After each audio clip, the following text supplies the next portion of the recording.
Selamat datang ke Darah Muda, dan hari ini kita akan bicarakan sedikit sebanyak tentang sikap dan juga bagaimana belia menerima berita dan macam mana ada istilah bahasa Inggerisnya news consumption. Ini satu topik yang menarik di tengah-tengah pandemik COVID-19 dan juga ketika kita juga sedang bicarakan tentang penyebaran berita palsu yang terlalu banyak.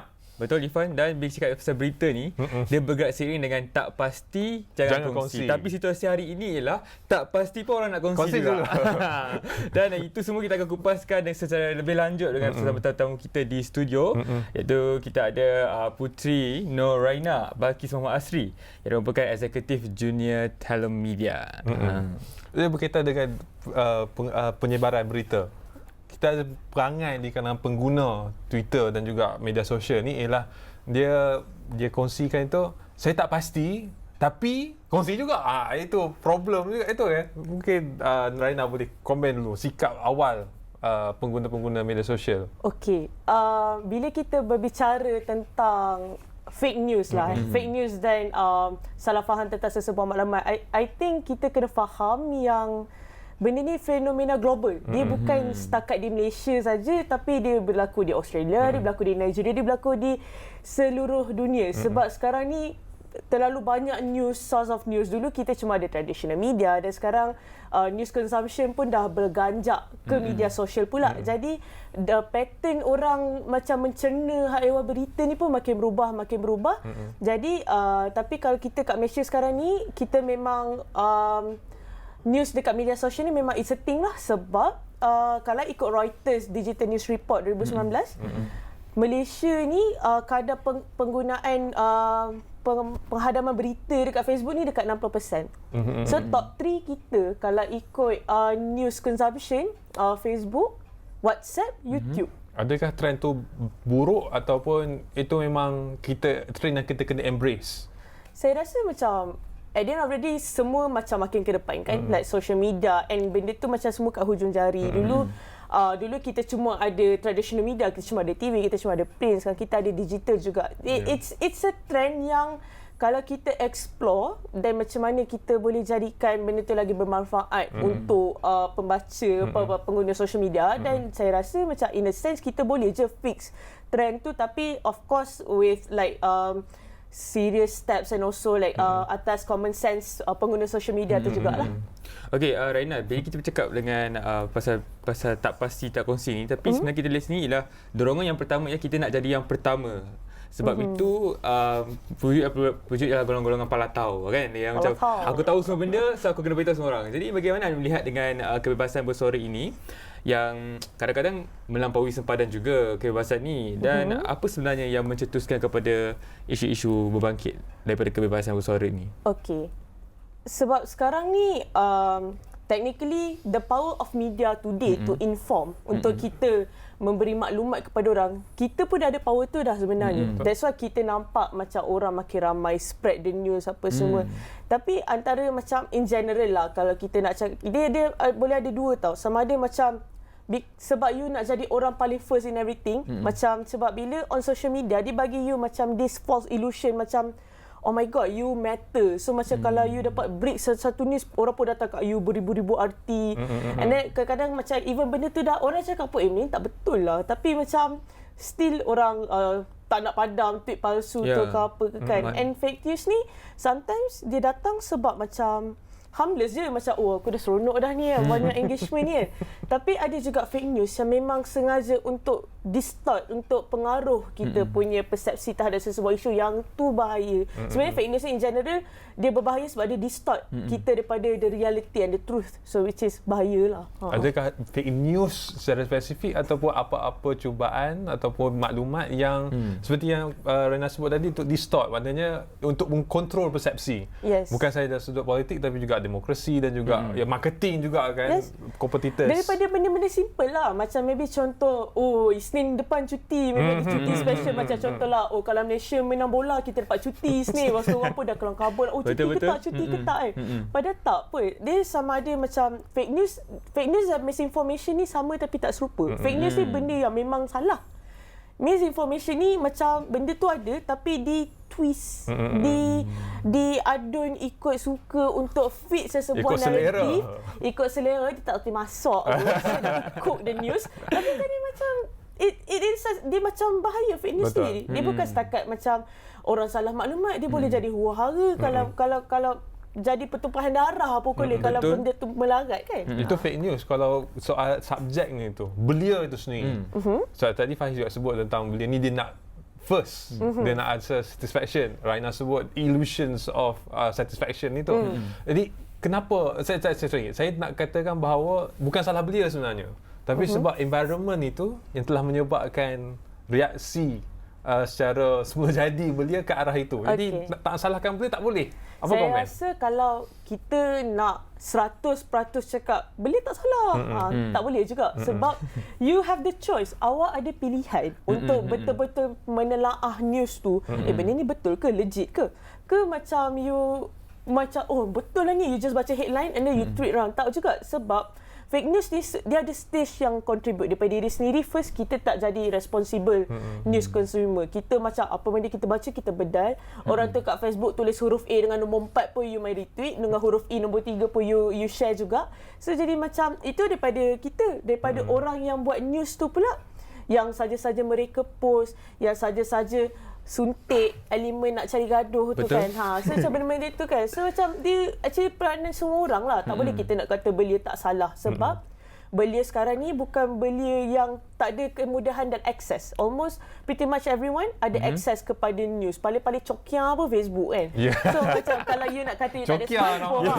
tak apa macam paling orang gosip kat aku tengok kat Twitter lah. Itu budak-budak Twitter punya bahasa lah. Okey, jadi macam mana boleh nak berdepan dengan isu ni? Yalah, bila dah banyak kekeliruan dengan berita-berita yang kelihatan convincing, macam betul lah boleh cakap ni, aku percaya ke ni? Lagi-lagi macam isu sekarang yang kalau pergi nak tembak termometer tu, jangan tembak kat dahi, takut kanser, tembak kat tangan. Itu saya nampak tadi ada orang tu pergi buat dekat Sunway Putra Mall tu, macam kenapa kan? So macam mana kita nak berdepan dengan isu-isu Okey lah, kalau macam tu kita nasihat dia tembak ke hati lah. Supaya dia tak lagi rasa nak buat benda bukan-bukan. But on a serious note lah, for real.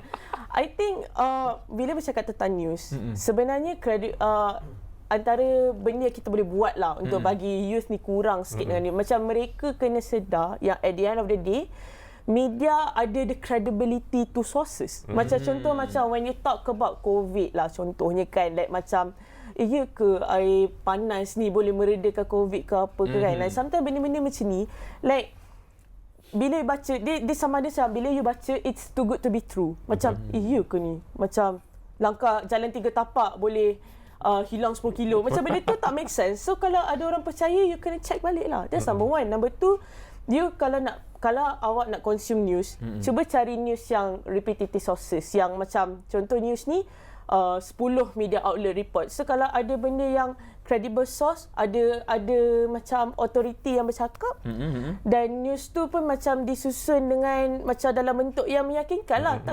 Janganlah you pergi baca Facebook, you nampak artikel yang susun tunggal-langgar apa, you macam boleh percaya ni, lepas tu pergi sebar. Macam kita kan ada akal dekat Allah SWT, jadi gunalah. Repetitive source. BBC menangkap satu artikel ni cara fake news ni memberi kesan kepada pembaca dia ialah sebab dia diulang sebut banyak kali sehinggalah benda yang tak betul tu boleh jadi betul. Dan yang keduanya ialah kerana headline tu, dan juga benda yang disebut dalam artikel tu ialah menurut kajian. There is a study, a new founding. Jadi benda itu yang mempengaruhi belia, dan yalah dah sebut banyak kali kan. So itu akhirnya apa yang sebut oleh Raina tu macam ada ironi sikit. Dia nak lari tapi sebab dah ada jumpa benda macam tu, so dia percayalah. So bila kita nak baca news kan, kita kena baca tu dengan macam kita tak boleh baca sepintas lalu tak. Kita kena baca dengan kita buka minda kita, dengan kita cakap okey, ni apa yang aku nak baca ni. Kalau nampak headline ni macam agak-agak controversial kan, macam don't stop there. Headline ni bukannya news mutlak yang nak masuk kepala you. News ni ialah apa intipatinya. Maybe headline dia kadang-kadang, biasalah sekarang headline kan, headline sells kan. Sometimes like macam ada media yang ada headline specialist tau, macam how to get clicks and everything. Tapi kayaknya macam jangan stop setakat menurut kajian, menurut statistik, menurut entah siapa-siapa, entah check lah macam orang yang credible ke tak. Pergi do extra search. Jangan take it as serious. Kalau you nak pula kalau benda tu you dapat pada source macam maybe thread, mini thread kat Twitter or maybe Facebook page yang viral, and then macam at the end of the day credible source sentiasa ada.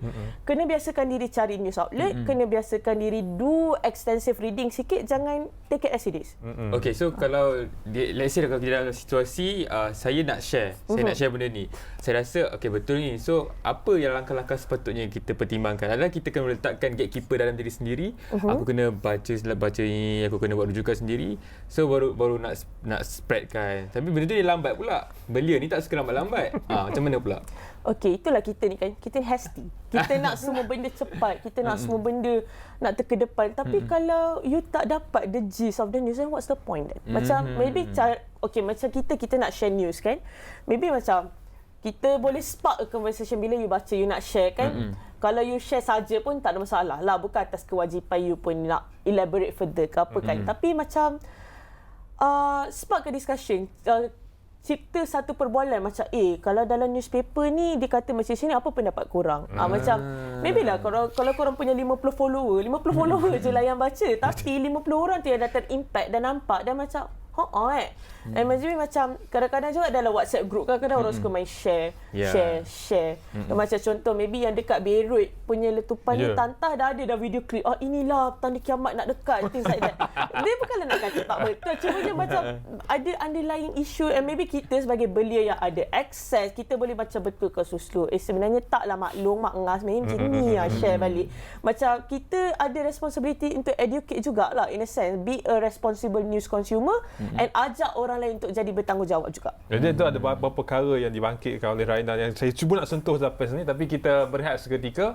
Tapi sebelum kita pergi, maklumat pada saudara, Bernama merupakan antara agensi berita yang paling boleh dipercayai, itu ikut MCMC. Jadi nak tahu lebih lanjut, kita jumpa selepas ini, semuanya di Darah Muda.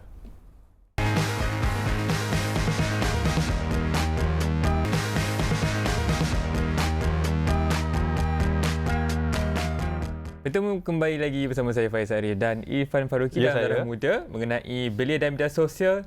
Ramai tak pasti tapi ramai juga yang kongsi. Apa benda ni? Kalau kita boleh pergi kejap ke Amerika Syarikat sekarang kan ada perbicaraan Kongres antitrust dengan syarikat yang besar, Amazon, Facebook. Jadi itu kebimbangan kita sebab selama ni kita percaya pada komuniti itu satu tenaga baru dalam masyarakat global hari ni. Tapi hari ni timbul pula antitrust. Jadi saya bimbang benda tu akan menyebabkan belia akan lebih lari daripada masyarakat, lebih lari daripada nak ambil tahu tentang apa yang berlaku kat sekeliling. Saya rasa kalau kita duduk dalam dunia ni dan kita tak nak ambil tahu tentang hal dunia ni, tak tahulah kat mana lagi yang ni patut duduk lah. Sebab at the end of the day macam kita sebagai belia, orang tak saja-saja cakap belia ni tunjang masa depan negara. You kena ambil tahu, you kena cakna dengan hal sekeliling dan you kena educate diri you macam mana nak terima, nak proses hal keliling, dan dalam masa sama check your bias. Dia banyak benda when it comes to you nak consume news dan information kan. You kalau nak study exam pun you kena teliti line by line apa yang betul, apa yang tak. Akan more of a news, benda yang directly impact hidup you. So macam kena ambil tahu benda tu. Tapi exam dia ada skema jawapan. Kalau soal news, soal demokrasi, soal PRU, again and again bila diorang dapat satu berita, turn out tak betul, lepas tu diorang kecewa. So itu yang menyebabkan ada fatigue di kalangan belia ini daripada nak actively engage dengan discussion seperti itu. Tapi saya kena setuju dengan point Irfan, sebab bila kita cakap pasal fatigue, it's true. Sebab kita sekarang hidup dalam satu era macam terlalu banyak news. Betul. It's everywhere. Like daripada macam, imagine traditional mainstream media is online. Online people is online. Dan orang yang tak offline pun masuk online with certain things yang macam bots, trolls and everything. Yang kadang-kadang saja nak melaga, kadang-kadang saja nak sampaikan benda-benda yang tak patut untuk disturb, sampai orang pun je macam mana satu betul, mana satu yang tak. Lepas tu kadang-kadang certain shape pula prejudice macam tentang berita ni sebenarnya tipu ni semua. Macam sebab you dah ada this cognitive dissonance tau. Dah ada macam kepercayaan you yang you tak nak ubah langsung pasal itulah the ultimate truth. Hidup ni tak macam tu. There's always things yang akan berubah. So you kena terima benda tu. Lepas tu Raina, dekat Malaysia kita pun ada cukup saya kira rakyat kita hari ni cukup faham dengan sebenarnya .my itu. Dan kalau kita nak tahulah apa pendapat Raina sendiri mengenai sejauh mana anda melihat portal itu dengan penerimaan golongan rakyat kita ni. Macam mana? Betul ke kita guna sebenarnya .my itu ataupun macam kita guna tu just okey baca je macam tu. Okey. Sebenarnya .my ni it's a good initiative lah sebab at the end of the day macam mereka orang yang berautoriti untuk macam cerita apa yang betul apa yang tak. Dan kalau benda tu tak betul takkan dia macam okey biarlah.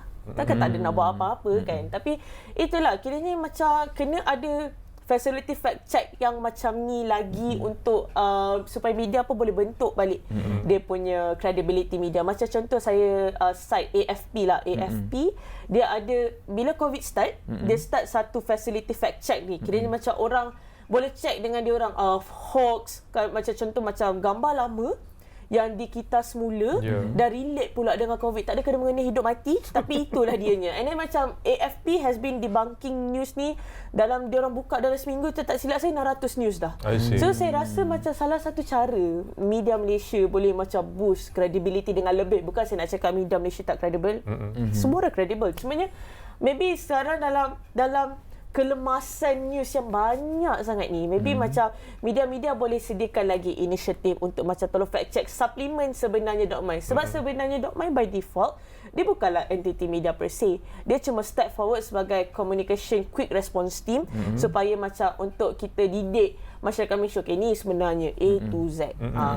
Sebut tentang spark discussion di bahagian awal tadi. Dia itulah yang trend sekarang ni. Dia nak kongsi tu dia akan cakap saya tak pasti. Tapi kalau betul, dia komen lah segala macam tu. Tak pun hujung-hujung wallahualam. Wallahualam. Satu perangai juga tu. Macam mana Raina? So, jadi macam macam ustazah pula cek balik kan. Kenapa spread tu. Tapi macam at the end of the day kan, kena fikir panjang lah before you nak just forward something yang tak tentu pun macam sahih ke tak. Do your own research, check balik. And kalau saja-saja macam kita try lah tengok jauh mana news ni boleh pergi kan. Tolong jangan orang banyak lagi kerja lain nak buat daripada nak melayan korang punya fake news tak tentu hala tu. Betul. So sebut soal tak akses. So sebab akses banyak sekarang mudah kan.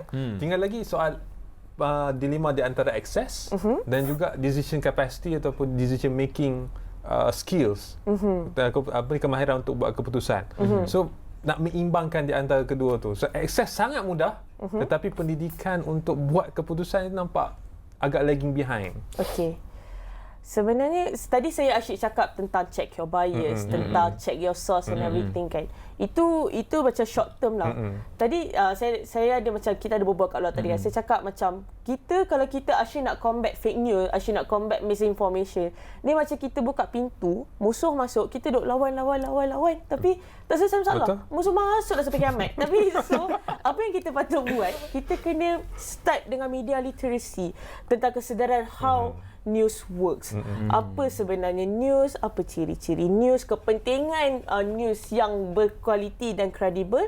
Dan benda tu it's going to be a very long term lah. You tak boleh implement hari ni tiba-tiba budak sekolah tahun lepas semua dah terdidik dengan sempurnanya. It won't work that way, but it could be a good start. Kira macam semua orang kena macam start tengok macam maybe kat sekolah maybe kena ada pendidikan media, and maybe dekat peringkat lagi tinggi ada badan regulation bebas untuk kita pastikan media freedom ni terangkat, and at the same time boleh supplement news dengan lagi banyak jugalah. Tapi this is a very long chapter lah. You takkan habis lah darah muda setengah jam talk about it. Maknanya Raina juga bersetuju kita perlu ada program advokasi mengenai belia dalam pengurusan media sosial ini. Walaupun belia hari ini suka memperjuangkan media sosial tu saya punya. Sekali saya lah, saya nak buat apa. Okay. Kalau there was this one project, ada satu projek dekat Delhi WhatsApp yang fund project ni untuk tengok misinformation yang berlaku semasa diorang punya general election.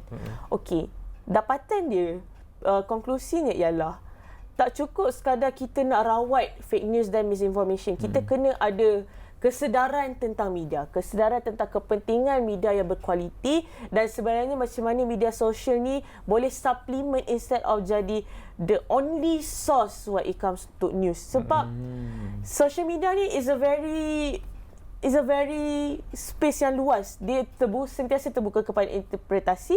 Jadi kita perlukan media yang berkredibel untuk kita hold kita punya masyarakat macam okay, ini sebenarnya news. Dan apa benda yang nampak dekat social media, macam orang kena bezakan ya, pendapat dan fakta, teori dan fakta dan berita. Orang kena satu-satulah, kena telusur betul-betul, kena hadamkan betul-betul benda tu lah. Tinggal lagi, kalau sebut tentang media sosial dan juga berita ini, pastinya kita bila kita tengok berita tu, kita tengok mana yang paling banyak disebut dan kita tengok paling banyak retweet, so that is the correct one. And then satu lagi, bila kita tengok mana yang paling sensasi, contoh wala kes Sugu Favrita tu, bukan saja kes tu, habis semua benda orang cari daripada awal sampai ke hujung pakai lah rumah tangga, habis semua nak masuk campur. Itu satu perangai juga tu.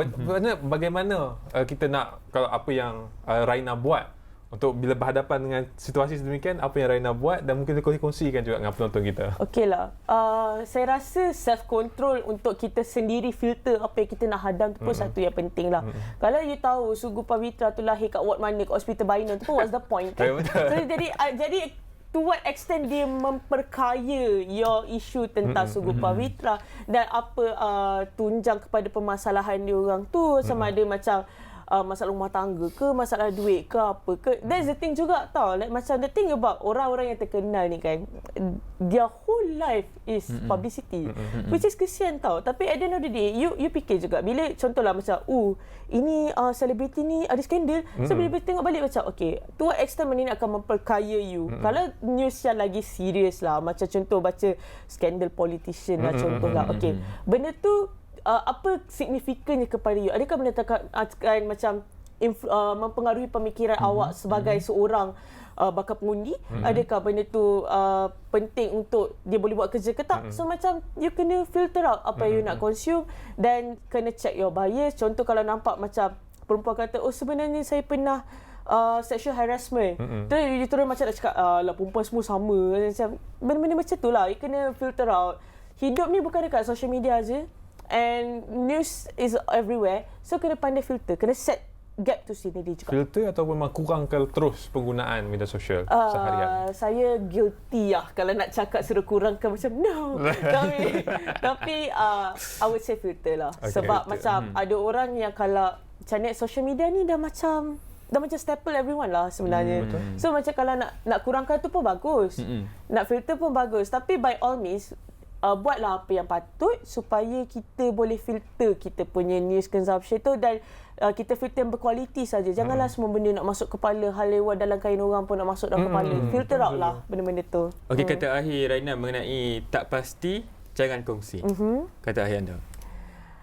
Tak pasti, jangan kongsi. Check your resource. Check bias anda sebelum anda nak berkongsi sesuatu.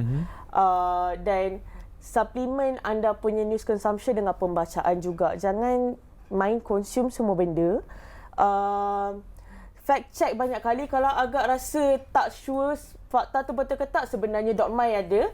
Dan kita harap media-media Malaysia ni akan sentiasa terjaga credibility-nya, dan orang pun akan menyedari the idea yang at the end of the day, news memang banyak. It's up to them ultimately nak filter. Betul. Apa yang penting, apa yang tak. Terima kasih Puteri Nuraina Balkis Muhammad Asri bersama dengan Darah Muda hari ini. Seperti macam yang Raina sebut tadi, ya, bukan sahaja soal tak pasti jangan kongsi, tapi jangan nak post tu saya tak pasti, tapi kalau betul tu wallahu alam, segala benda tu jangan buat. Kalau tak tahu jangan kongsi. Kalau bila berita tu berjalan, lebih ramai orang yang akan terkesan. Kalau tak pasti boleh komen kat bawah tu, tanya betul ataupun tidak, cukup sekadar itu.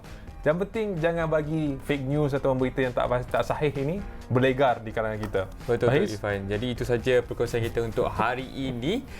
Nantikan juga untuk episod akan datang bersama dengan saya Irfan Faruqi dan saya Faizari dan Irfan Faruqi.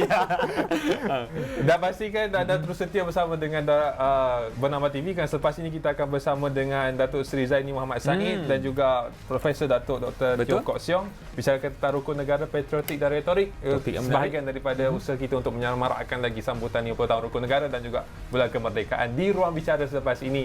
Assalamualaikum daripada kami di Darah Muda.